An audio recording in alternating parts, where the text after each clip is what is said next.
naging lesson natin po from about people in the pastor's life. At hindi ko naman ay ibigay sa inyo kung ano, what pastors need from his congregation. Kasi talagang bawat pastor ay nag-iisip lagi, naglalangin kung ano ang pangailangan ng kanyang church. Lagi niya pong iniisip at sa kanyang pag-aaral, lagi pong laging kinukonsidera ano ang kailangan ituro ko sa aking mga miyembro. Hindi po yung kung ano na lang mga matampot, kung ano na lang mga maganda kaya, kundi ano ang kailangan ng aking church. Ano ang kailangan ng aking mga miyembro. Now, Ephesians chapter 4 and verse number 11. At dahil doon,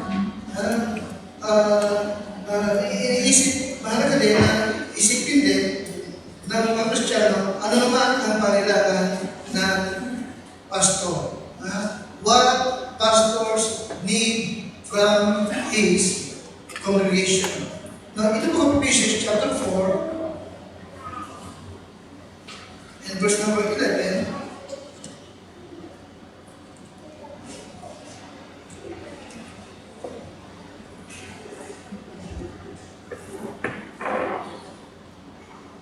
Nakita po ninyo?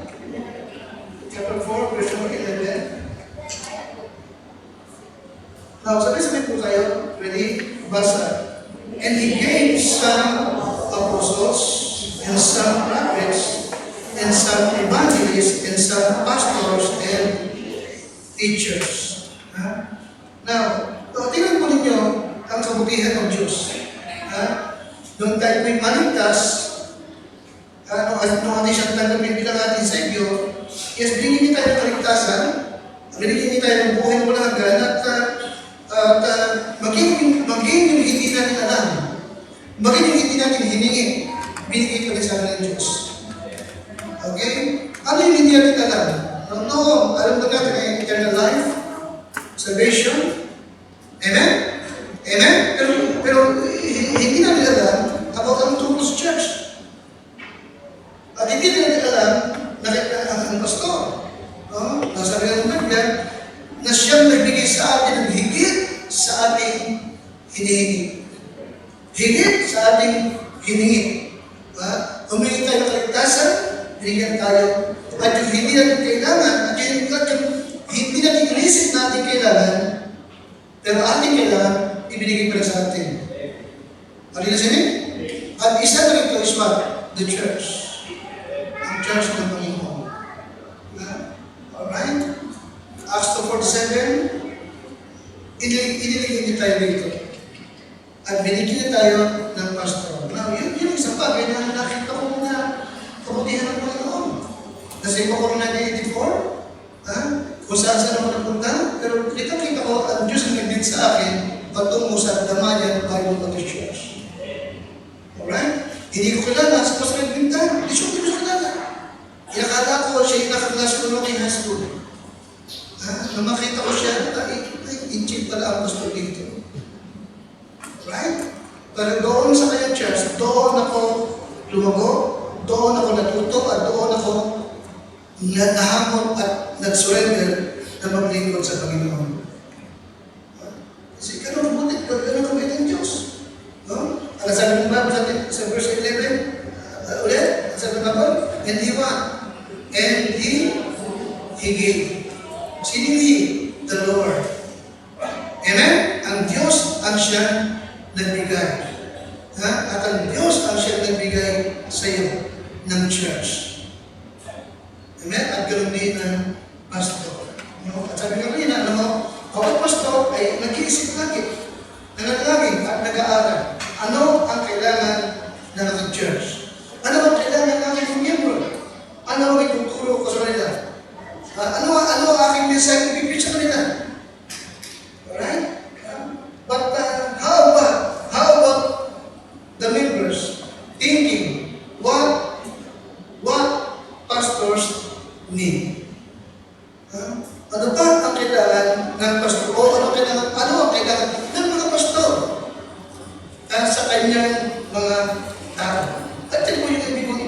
bebe, okay, very simple po ito, pero mananangin tayo, kasi Diyos, ako po yung patubaya. Sa akin kung ibabahagi, ituturo. And I pray, Lord, na bawat isa ko ay may matutuhan mula po sa iyong mga salita. Patuloy mo kami gamitin, Dakil Diyos, at salamat po, Dakil Diyos, sa mga lugar na binubuksan mo para sa Calvary. Santa Cruz, Lumban, Marianidas. Salamat po sa mga tahanan at mga puso iyong binubuksan upang tumanggap ng kaligtasan, mga lugar upang tumanggap at makapakinig ng iyong ebanghelyo. Bless your people, my dear Lord, at gamitin mo lamang ang iyong lingkod sa oras na ito para sa iyong kapuyan at sa iyong kaluwalhatian. Hindi po sa amin, Lord, kundi para po sa iyo. Hinihiling ito sa pangalan ng Panginoon Jesus. Amen. Napalisin mo po ito at ibig kong ibahagi po sa inyo po at sapagkat hindi ako makakapaghintay na may ibang magturo. Sapagkat nakita ko na kailangan natin po ito sa kasalukuyan. Amen, sir? At hindi na ako makapagintay, kaya sabi ko, sige, ako na lang magturo sa inyo. Yes, okay. What pastors need from his congregation?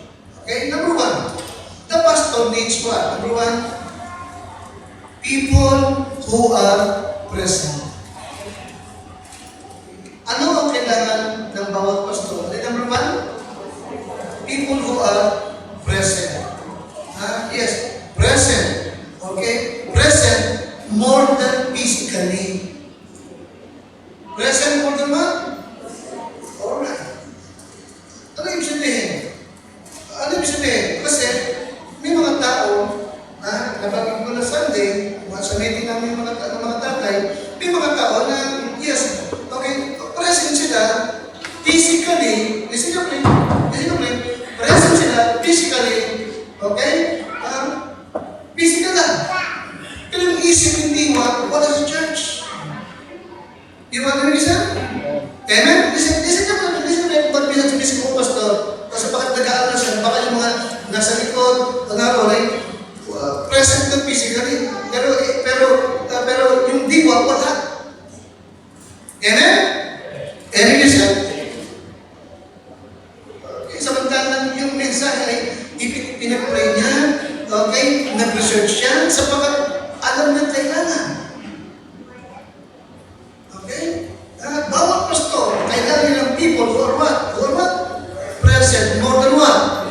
Okay. Sabi ko sa Clint, nakakarating ako ng maraming mga churches. Sabi ko talaga, sabi ko sa kanya, mga tao ito, parang hindi yata oriented ng pastor. May mga members na minsan talaga, ang kanilang pagkakaintindi lamang, ano pastor yun? Basta nakapasok sila ng church. Akala nila, basta nasa church lang, nakasimba na sila. Pero hindi ito ang ating orientation. Ang ating orientation is what? Kapag dumalo ka ng church at umuwi ka na wala kang natutuhan, hindi ka sumamba. Amen? Amen, isa? Wala kang natutuhan. Hindi ka sumamba. Okay? Wala kang habol na tanda, hindi ka sumamba. Wala kang naging commitment, hindi ka sumamba. Dumalo ka lang physically, pero wala doon ang iyong deal. But the pastor is people who are present more than physically. In Hebrews chapter 10, verse 25, the Bible says what? Not forsaking what? The assembling of what? Ourselves. Kita mo? The word self is what? Body, soul, and what? Self is what? Body, soul, and what? Spirit. Di ba namin? Amen? In John 4:24, ang sanabol. Ang Diyos ay Espiritu, at ang bawat sumasamba sa Kanya ay kinakailangan sa Kanya. Kailangan sumunod saan? Espiritu at katotohanan. Ikaw namin. Hindi lang yung katawan ang kanyang hahanap. Hindi lang yung Spirit. Espiritu pa nagpagsamba. Okay?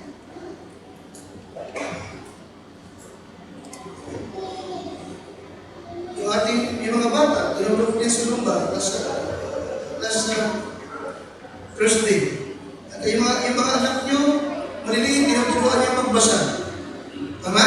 Tinuturuan niya magbilang. Tama lang. Nagturuan mo siya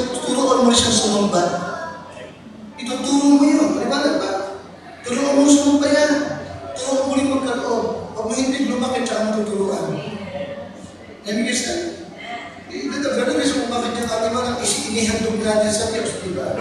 Sa Diyos yan eh. Okay? Of course, tayo mga magulang, siya unang dapat nilang kakitaan. Amen? Na tayo ay interesado sa mga bagay ng Panginoon. Amen, Kristian? Amen? The pastor, every pastor needs what? Ano number one? People who are what? Panglas? Present. Present what? More than physically. Diba? Talagang nakikinig ka. Inuunawa mo, tumatanggap ka. At pag may dumating na invitation, alam mo may kinatutuhan ka, alam mo may natanggap ka, magpakababa ka, lumuhod ka. Tanggapin mo para sa atin yan, Panginoon. Amen? Remember si Isaiah? Here am I. Maliwanag ba? Hindi sila nangihit. Okay, Lord, ayan siya. No, here am I. Si Samuel. Ano sabi ni Prophet Samuel? Bata pa siya. Lord, speak it. Mangusap ka, Panginoon, nakikinig ako. Alright? Yes, the pastor needs people who are present. Or present. Ano ka nang nakaraan ng Sunday night? Ito, may meeting tayo. Okay. Kailangan ko kayo, mga tatay, lahat ng tatay tinawag, di ba? Mga tatay, kailangan ko kayo dito. Every Sunday, lalo higit pag wala ako. Iwanan ba? Lalo higit pag wala ako. Gusto ko, yung bang alam ko lang nandiyan kayo kahit ako'y nasa malayo, panatan ng loob ko, nandiyan kayo.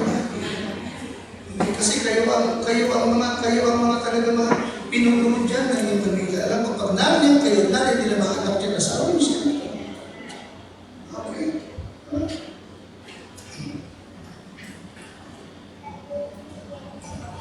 Kaya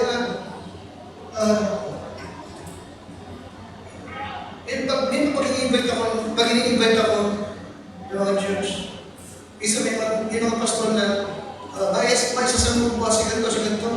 Alam mo, hindi ako basta-basta nagsasama. Sapagat ayoko na sapagat kami ko, pag wala ako, higit kong kailangan ako na lahat ng mga. Okay, hindi ako kaya siguro, hindi kayo sama, kasi kailangan dyan ito. Kailangan na sa Marvin. Kailangan dyan ito. May nagre-request niya na magsama ako ng teacher. Magsama ako ng Sunday school teachers. Kasi alam mo yan, pagpunta ka ng Singapore, pwede sa English mo. Kailangan ko siya doon. Hindi nagre-request. Hindi pwede. Alright? Okay, hindi ako basta-basta nakakapag pwedeng mag-resalita. Kailangan ko sila sa church. Yes, kasi every pastor needs people who are present. Okay, present more than physically. Amen? Amen? Kaya kung nakakataot ako, gusto ko nakatingin ako, nakatingin sa akin, nakikinig kayo. Gusto ko yung gano'n. Okay, so bakit nag-aalala ako? Nag-aalala ako kapag may hindi nakikinig. Madalas, yung hindi mga nakikinig, yun ang nagbabackslide.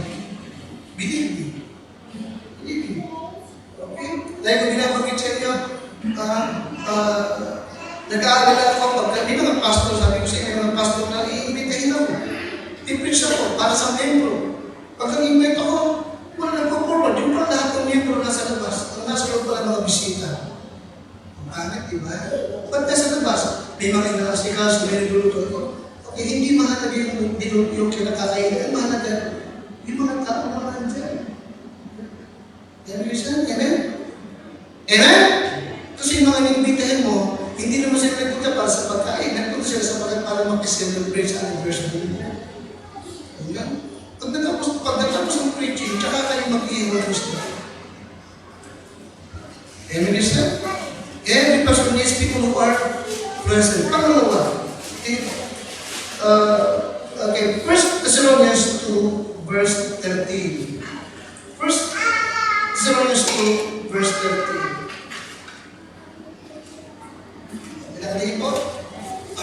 Alright, narinig po.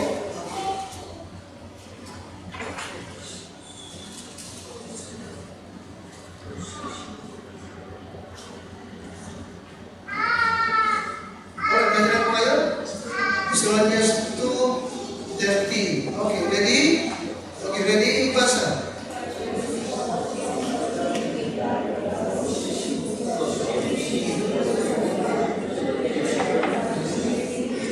when you receive the word of God, which you heard of us, you received it, not as the word of men, but as it is still true. Ano yun? The word of God, which what? Effectually worketh also in you that what? Nakita mo? Okay? Kaya pag hindi ka makikinig talaga, andyan ka lang, physically ka lang, pero hindi mo malayo, okay? Hindi mag-work sa iyo yung word of God. Nakatid mo yan? Ang word of God ay gumagawa lang effectually, kanino? Doon sa nanampalataya. Bakit siya nanampalataya? Ano yan? Naginig siya eh. Di ba faith cometh by hearing and hearing? Kung walang hearing, walang pananampalataya.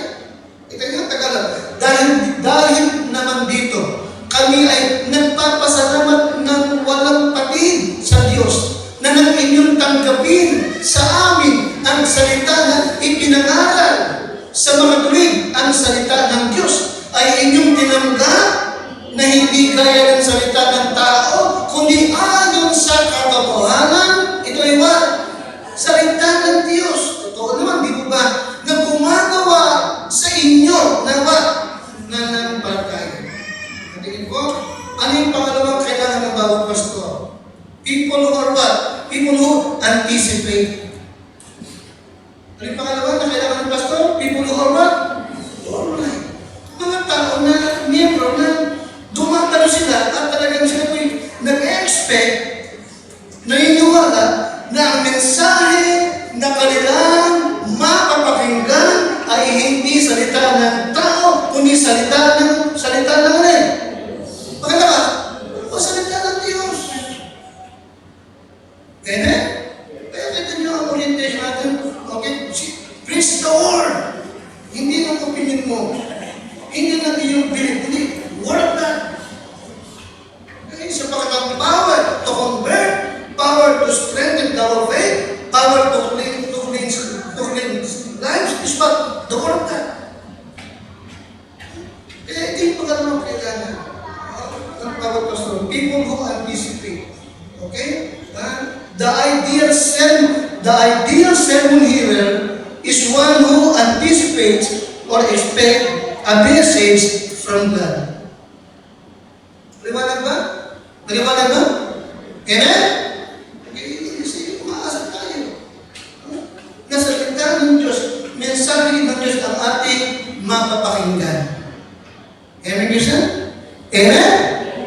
Kaya di po ba? Talagang magpe-pray ka talaga, Panginoon, papunta na ako ng church. Every Lord, ibig mo po yung preaching, yung pastor, o sino man. Bless mo po Lord yung Sunday school teacher. At makatanggap ako ng mahalagang mensahe mo. Amen? Amen po ba?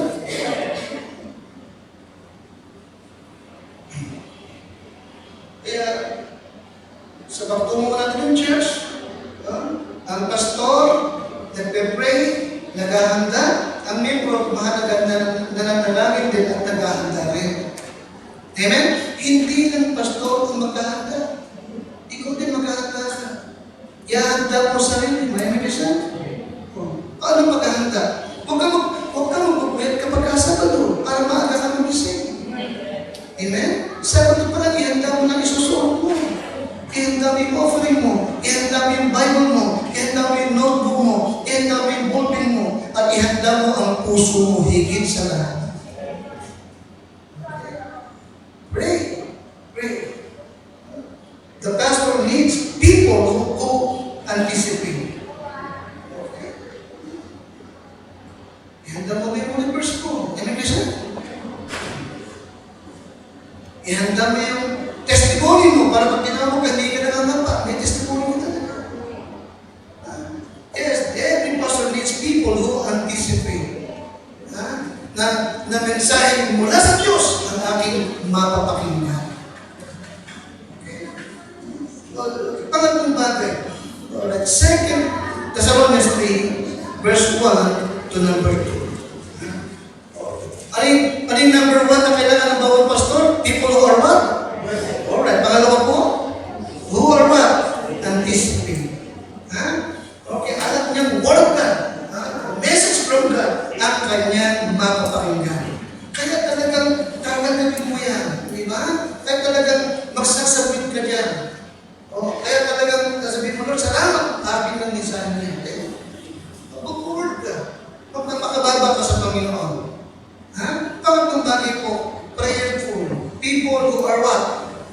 Prayerful. Pray po.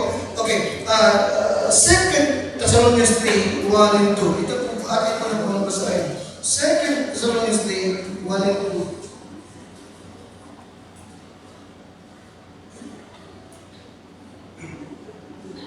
Nakita po ninyo? Ready? Tayo po lahat. Ready? Sabi ni Pablo, finally, brethren, pray for us. Nakita po yan? Nakita niyo po? Ang kahilingan ni Pablo? Okay. Kahilingan niya kasi kailangan niya. At kailangan ng bawat pastor. To the people who are praying. Okay. Finally, brethren. Ito ang pinakakanyang conclusion. Ano ba yung conclusion? Pray for us. Bakit? Bakit? Bakit siya humihingi ng panalangin? That the word of the Lord may have what? Free course. Okay. And be what? Glorified, even as if, with you.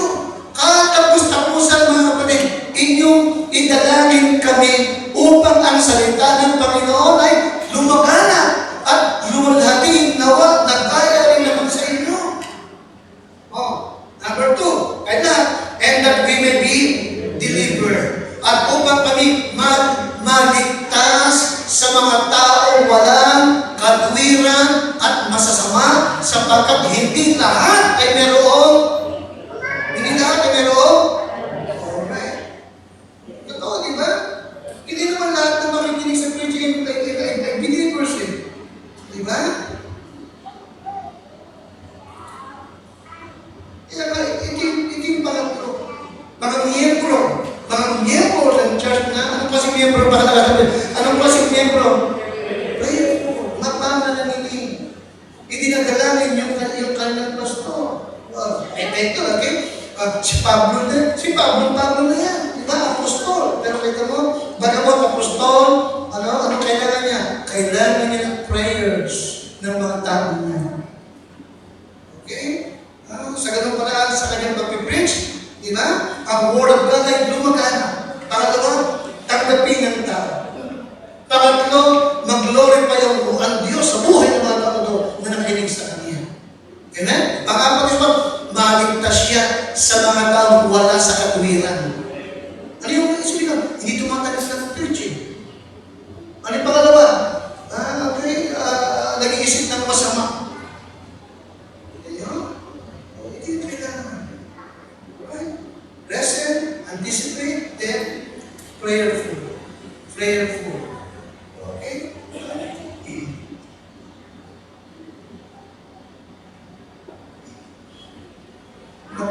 Blessed is the pastor whose people pray. Okay, hindi lang para sa kanya, kundi para sa ministry. Remember yung tinutugso ni Misa? Si Spurgeon, bagamat hindi nag-Bible school, very powerful preacher. Amen? Hindi siya nag-Bible school, pero but he is the prince of what? He is the prince of the preacher. Hindi nag-Bible school. Imagine that. During his time, okay, wala pang microphone, wala pang sound system, pero yung kanyang boses, parang kampana, sa binasa ko, dinig ng 10,000 tao. Amen? Very powerful. Sa kapag nag-repeat siya, mga royalties nakikinig. Maniwanag ba? Napakadaming tao. Tapos nila, di ba? Sa dami ng tao, madalas kapag kasatay, mas marami ang nasa labas kaysa sa nasa loob. Basta gusto ka niya. Okay? Can you imagine? Mag-request ka, this morning, ngayong umaga po, kayo po nasa loob, mamaya po, huwag na lang po kayo bumalik. Para yung mga nasa labas na mga makapasok. Pag galing ang gabi, ganun pa rin. Parinig mo? Amen? Amen? Kaya minsan, in-interview siya, tinanong siya, Mr. Spurgeon, saan nanggagaling ang iyong power? Of course. Saan nanggagaling ang power? Bakit may nagka-powerful? Ano sagot niya? Halika sa mga mga. Sinaman yung reporter, at binusan niya isang room, at nandun, karamihan ng bibigyan na kaloob, ibinag-preparation. Yan ang power bomb. Amen? may mga nagpe-prepare sa akin. Okay? Kasi kaya nga, ito yung pangatlong kailangan ng bawat pastor. People who are what? People who are prayerful. Nananangin para po sa kanila. Okay? Alam ngayon, di ba? Marami, hindi ko sabihin, marami akong publikasyon. Marami tayong publikasyon. Amen? Amen? Ayaw ko sabihin, marami tayong publikasyon na ganito. Okay? Calvary Santa Cruz, Calvary Lumban, at Calvary Angeles. Okay? Publikasyon natin yan. Okay? Talagang monthly, twice or once, kailangan ako sa Angeles. Okay? O kaya pag wala ako ito, gusto ko, alam ko na rin na. Amen? Amen? At nananangin kayo para po sa akin, kay Ate Pin, at sa mga kasama ko. Okay, this coming Sunday, gusto ko hindi pa ako pwede, si Mother Pin ang isusubok ko muna, tsaka si Kenneth. Okay? Pagpapin niyo si King, pagpapin niyo si Kenneth. Okay, nakakapalito doon. At maganda.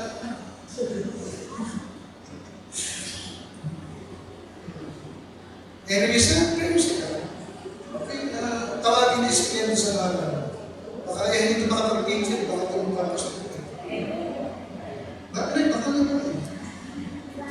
Bakit? Para sa Marvin.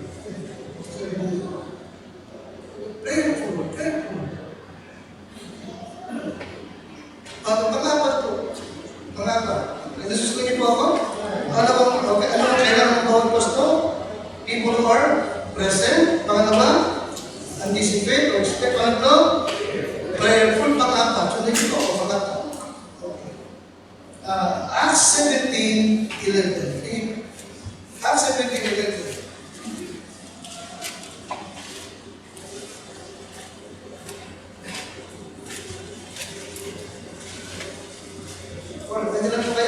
Kaya these were more noble than those in Thessalonica, in that they received what? The word with all readiness of mind and searched the scriptures daily whether those things were so. Ito mga topic ko na sa baba. Ngayon, lalong naging mararamal ang mga ito kaysa sa mga taga-Thessalonica sapagkat tinanggap nila ang salita ng buong pagsisikap. And then what? At sinisiyasa araw-araw ang mga kasulatan kung tunay ng ang mga bagay nito. Okay? Hindi lamang nila tinanggap yung Bible preaching, kundi what? Inaaral nilang mabuti. Nakatipo? Inaaral nilang mabuti. Inaaral nilang mabuti. Kailan? Doon, sinisiyasat, nag-aaral, nagsashares. Araw-araw, ang alin? Ang alin? Yung kasulatan. Nag-aaral sila. Paulat, alam sige, pang-apat, kasi gusto niyo po ako, pang-apat, na kailangan ng bawat pastor at kailangan ko. Sabihin mo na, people who are capable. People who are what? Capable. Capable means what? Trained. Ano pa? Expert. Ano sila capable? Pakalabas? Ano pa?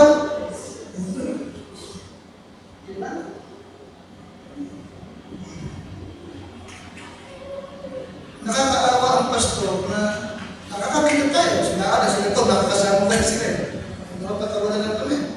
Pag-isip, nakakita tayo ng pastor na siya lahat ang kumikilos. One man band. Siya lang moderator.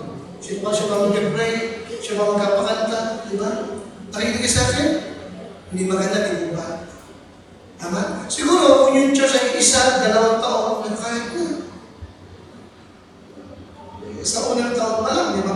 Pwede ka ng pangalawa. Nakaka-encounter tayo ng church, nakaka-prepare ako. Nag-invitation ako, maraming tumanggap, maraming nagtaas ang kamay, pero walang lumalapit para magturo. Nakaka-encounter ko minsan, okay,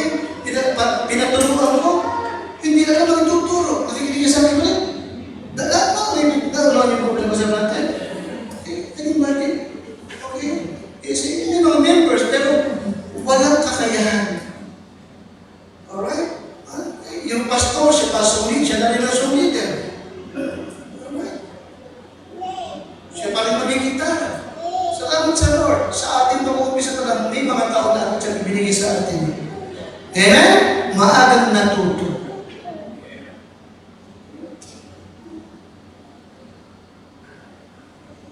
So ito ang kailangan ng bawat pastor. People are what? People. People. Alright. Members should be discerning, ha? So, dini po. Okay.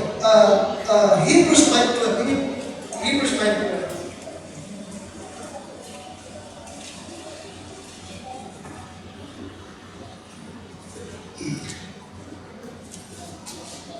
Sabi ko rin sa isang church na nag-preach ako, binanggit ko, sabi ko, sa aming church, meron kaming asering ministry.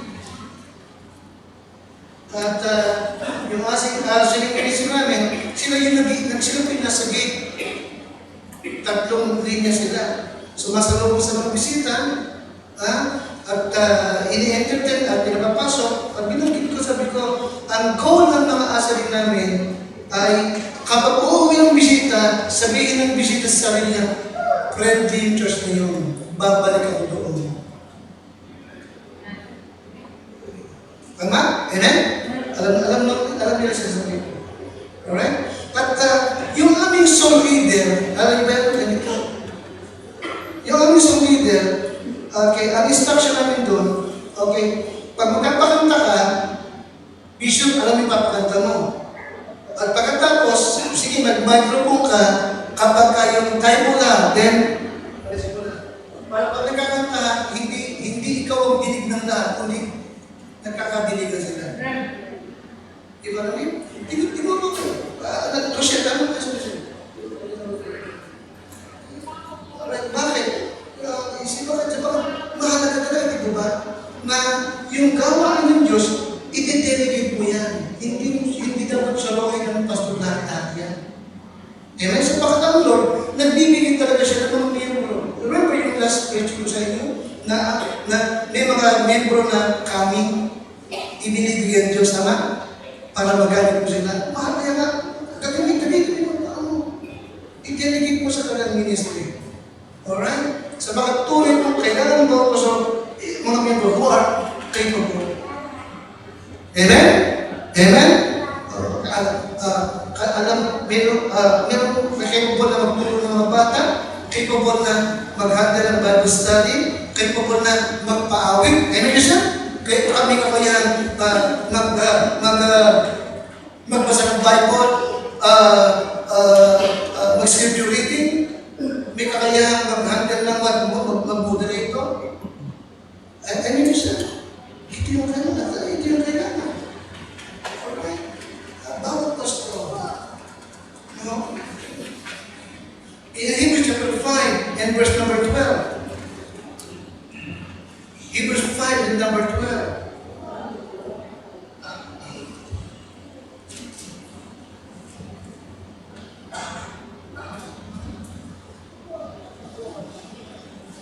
Kaya sa ating church, yan din ang nais ko, na madagdagan pa. Dagdagan pa tayo ng Diyos na mga miyembro na may kakayahan. Marunong. Yan siya? Marunong. Well-trained. Expert. Maliwanag mo ba? Capable means what? Trained and what? Expert. Okay? Pwede magwalang pastor, biglaan, meron magpipreach. Amen? Are we doing? Meron magpipreach. Okay, binugahan din ang gawain dito, gawain doon. Ilang beses nangyari na may kumontak sa akin na pastor, meron ka bang men na pwede mag-handle nito, mag-handle nito? Kanina nag-handle ako ng tapos ng funeral service sa Kabambana. Kasi may kumontak sa akin. Nag-force siya ng West Virginia, nag-force. Okay, kung pwede rin may mag-handle ng gawain ng funeral service sa West Virginia, hindi na ako nagpunta. Paano mo nagpunta? Pero kung sakaling tatawag ulit siya, pwede ako magpagdala.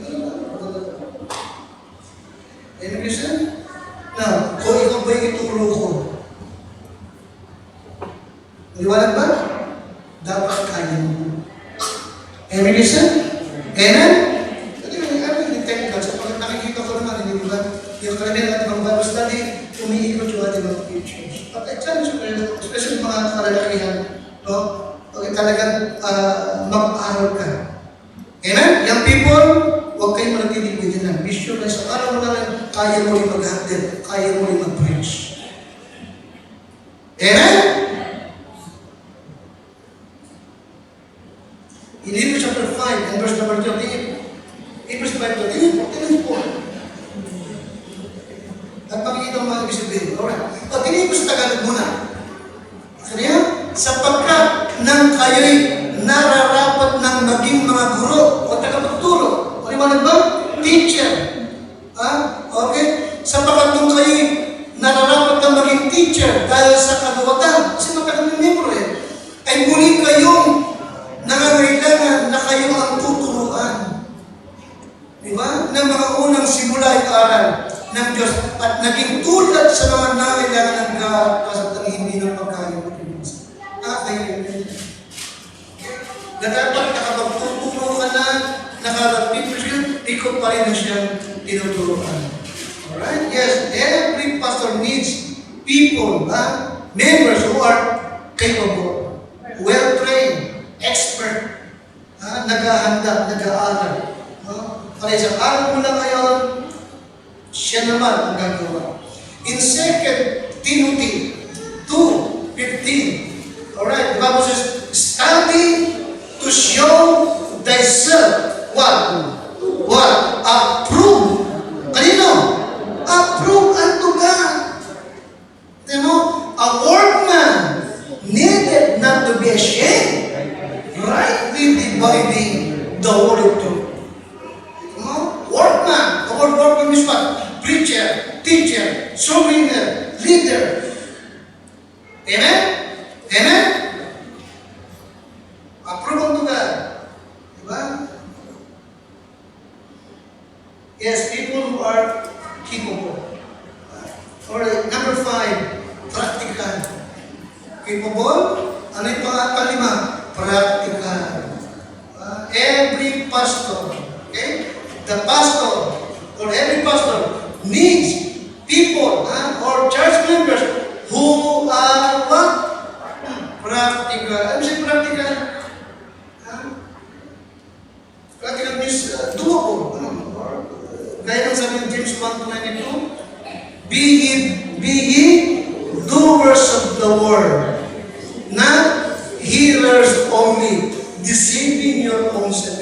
Maging tagatupad, tagagawa kayo ng salita. Huwag kayong tagapakinig lamang.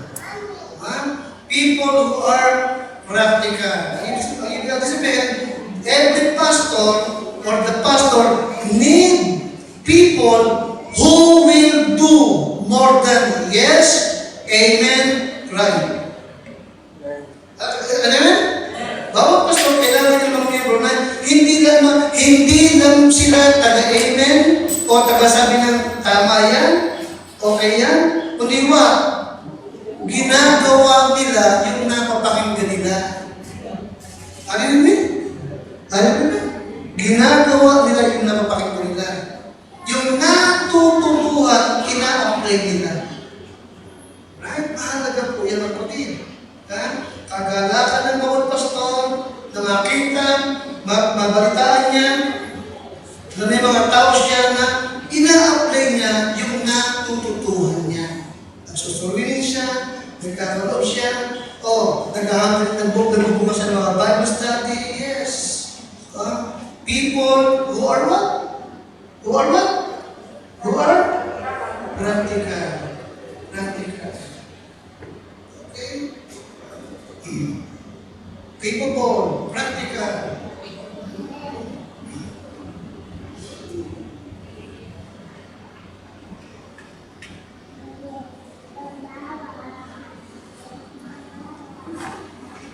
Sabi ko ba tayo Sunday na? Marami tayo, kailangan tayo ng mga drivers din. Ako talagang pagka-invite yung speaker, yung pwede mag-drive. Kasi, pag ako pupunta sa area, inaawal ko, iniisip ko sa bihin ko. Akala ko diretso ako, yung pala sa bangin na ako. So, nag-iisip ako Kasi sabi ko, yung pwede mo tayo, kasi talaga iniisip ko yung nasabihin ko, yung awal ko. Kaya talagang nag-request ako na nag-drive sa akin. Siyempre si Marvin, pag si Marvin naman si Brother King, may coaches siya. Alright?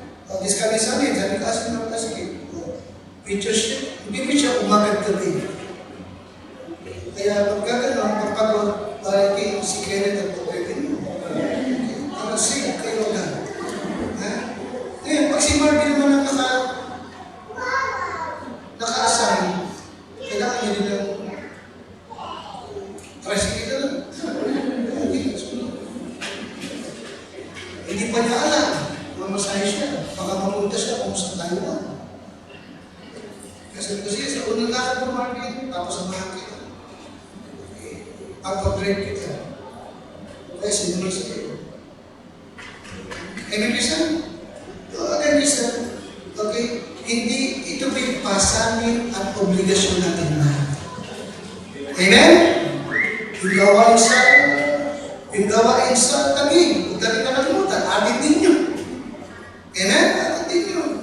Okay? Si Bagay Minsan lang, hindi pa siya makapag-invite kasi maliit pa yung lugar nila.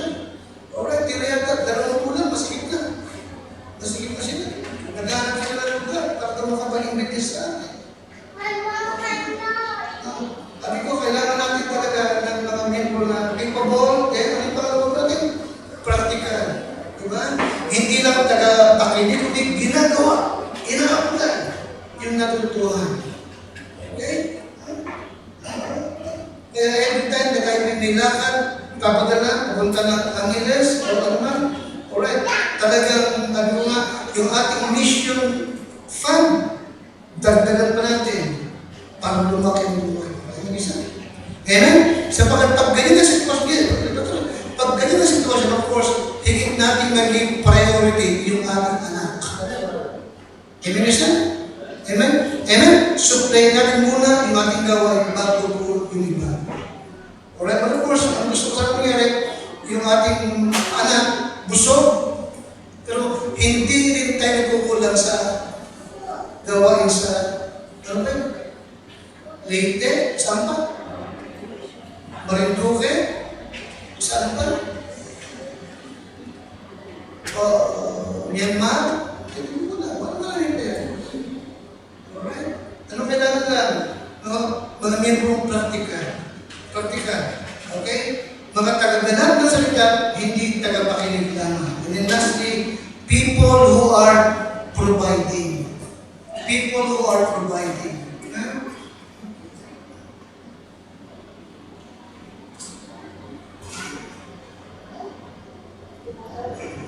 Sapagkat yung ating gawain, hindi natin po ito iaasa sa mga tagalabas, kundi talagang tayo ang siya magpapasan. Amen? Amen? Kasi mga Wilson, talagang nung una natin pinalakad, hindi ko muna sa inaya humingi ng support sa iba, talagang tayo. Tayo talaga ng support sa kanya. And habang tumatagal, may mga pastor na nakakabalita sa kanya, at ibig siyang suporta, nagpaalam sa akin. Hindi ko na lang brosing ka. Are you listening? Amen? Pero nung una, ang nagpalit, tayo talaga ang siyang laang magpagamit sa Diyos to provide the needs ng mga gawain ko. Alright? Yes, people who are providing. Okay? Pagdating po yung ating talata. 2 Corinthians 8, 4 to 5. 2 Corinthians 8, 4 to 5. People who are providing.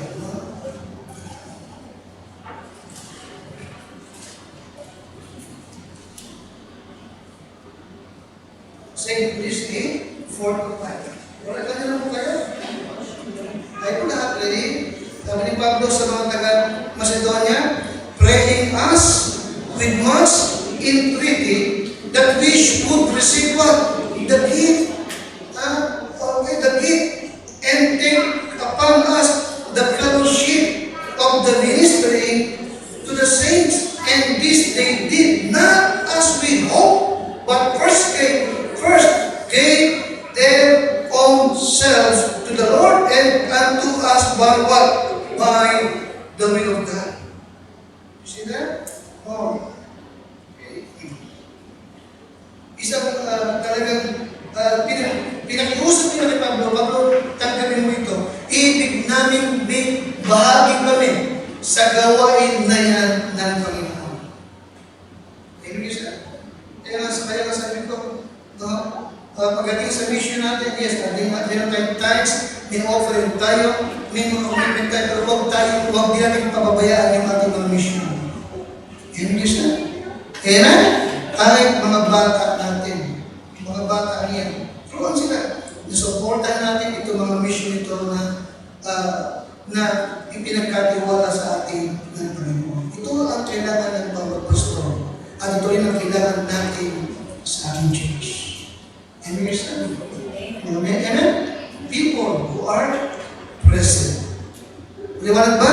Ano yung pangalawa po? People who are what? Alright. At least they are expecting message from God. Huh? Okay. Ano yung pangatong kailangan pa? Prayerful. Prayerful. Sa pastor, sa mga ministry. At ano yung kapat po? People who are what? Capable. Amen? Nais po lahat ng members natin. Lahat ng membro. Amen? Marunong na. May kakayahan na. Ano yung isa? Kaya sabi ko sa'yo, sa reason kung bakit kakakisabi sa kung madalas talagang doctrine na.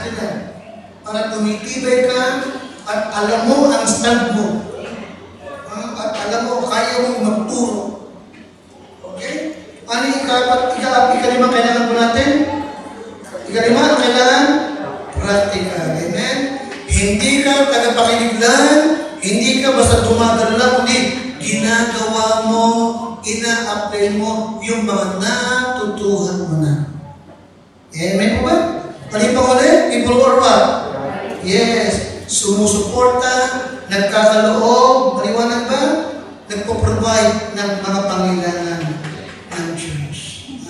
Tumayo po tayo lahat at tayo manalangin. Salamat po.